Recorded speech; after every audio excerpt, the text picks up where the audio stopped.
Nurg'un to'rdoshlarning talabi bilan oilada Chingtongxoga, ya'ni Sho'rpilxoganing dilyosini tushunib keldim. Hamsi yurib kirib go'njiq qilib qo'ysanglar cho'qim paydan tegib qoldi. Avval kalining 1 kilo payxon sunkini tayyorlab, buni bir 15 minut suvga ilib olib, qozonga solib qaynagandan keyin ustiga ko'pikchilarni suzib olgandan keyin suzib olib sovuq suvda raris bir chayqaymiz.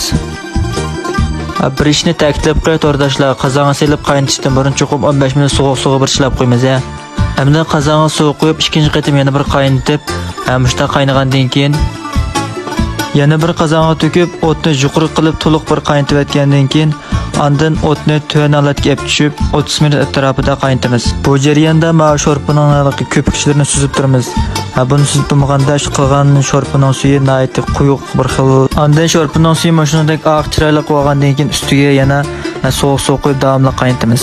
Bunday qilishning sababi bo'lsa so'nggi quvvatidan sho'rpa to'liq chiqarish. Bu jarayonda o'tning kuchini cho'qim past qilmaymiz to'rdoshlar. Yuqori qilib bo'lmaydi. Hamda biz tam tezqin materiallarni tayyor qilaylik. Qachiga suv qo'yib, odamga bir tal chilab qo'ygandan keyin zanjivil va so'ng piyozni musholatda to'g'rab tayyor qilamiz. Hamda buning ustiga 7-8 tal chilan, muvofiq miqdorda alqat ve bayan qilib olgan odamga pokiz yuvib olgandan keyin buni melib olamiz.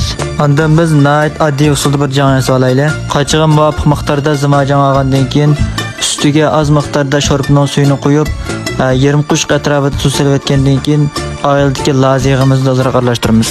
Hamda dastan birsiga baya biz tayyor qilib olgan materialni to'kib, ustiga bir qo'shq tuz va bir qo'shq jijing solib, ondan ustiga yana baya tayyor qilib olgan sho'rpimizni qo'yib, o'tni ichib o'zimiz yoqtirgan narsalarni solib iste'mol qilsak